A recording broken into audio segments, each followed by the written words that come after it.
We made the long trek from early this morning from the Capitol Hill area down Constitution Avenue, and now we're right here in the National Mall. Behind me, you can see the Capitol building, where millions are still listening to the inaugural speech of the new United States President Barack Obama. In freezing temperatures, in biting cold, through long treks, we met some of these millions gathered here in the nation's capital. Some with their families, some who came from far away, some who became very emotional in this historic moment.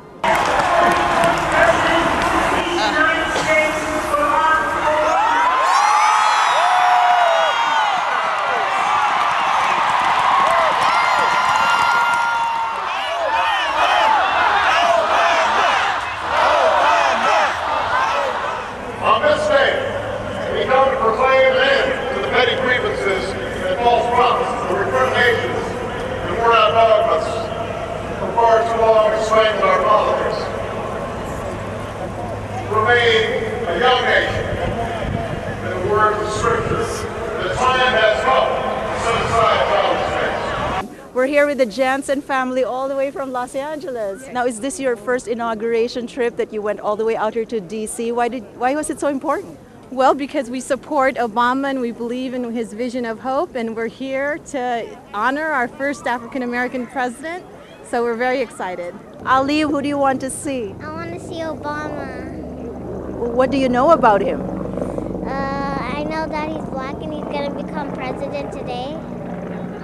Ali? Serene, what do you hope to learn or see today? I hope to see Obama and his kids.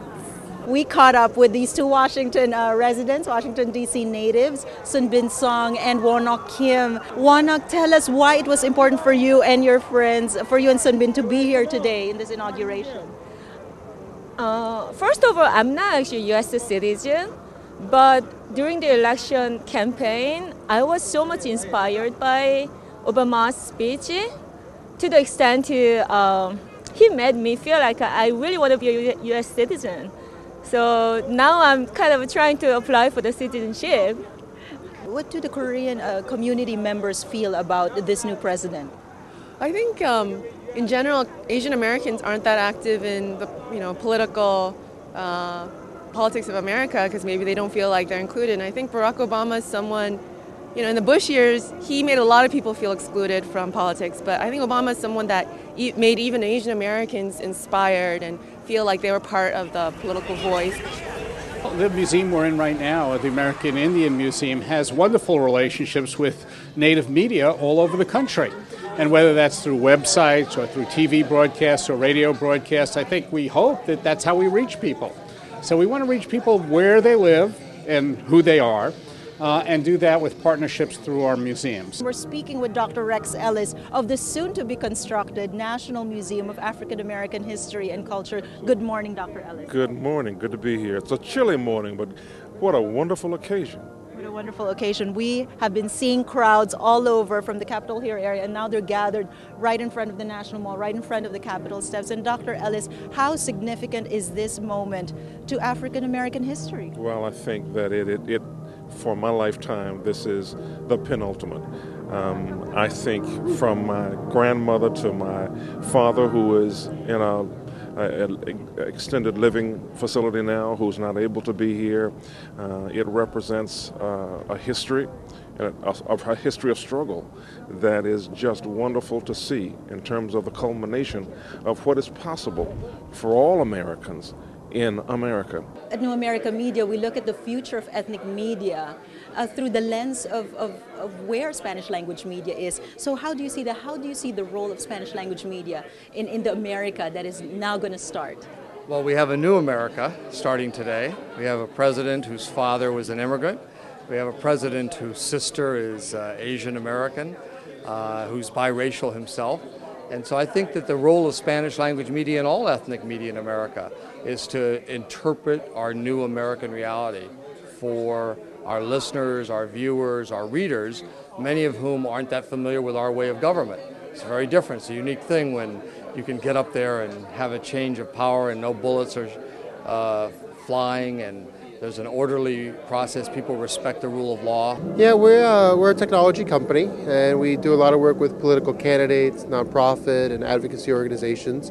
This cycle we did the work for John Edwards, but before that we had done the work for John Kerry for president and the Democratic National Committee. Juan, how significant is the election of and now the inauguration of President Barack Obama to Hispanic Americans like yourself? Oh, it's just inspiring. It's an incredible story.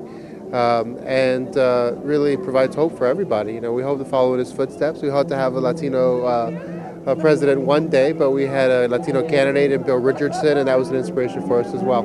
Two words that he said that really struck me and resonated with what I think this is all about are when he talked about virtue, that virtue and hope will get us through, and humility.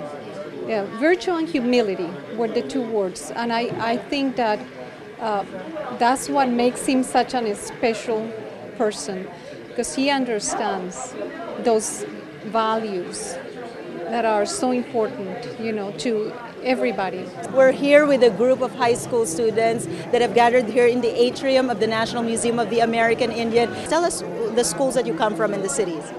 Murphy, North Carolina, Murphy High School. Mahopac High School, Mahopac, New York. RLS High School from San Fran, California. And through a special program, we're specially invited to come and watch the inauguration ceremonies here. How did you, the three of you, apply for this program so you can all come together here to Washington, D.C.? We got asked to come, and we just had to fill out some paperwork, and we were allowed to come. Well, why did you feel this was such an important thing for you to do, to come here to Washington? I'm hoping for a lot of change, and I was rooting for Obama, so that was just a really exciting moment for me, and I couldn't turn up this opportunity when they asked me to come. Marissa, what did you hear from the new president's speech, President Barack Obama's inaugural speech? What struck you the most? His everything. I couldn't pick out one thing that really stuck out the most, because all of it was amazing. There's no words for it. Asim, what has the president's speech today on the day of his inauguration inspired you to do?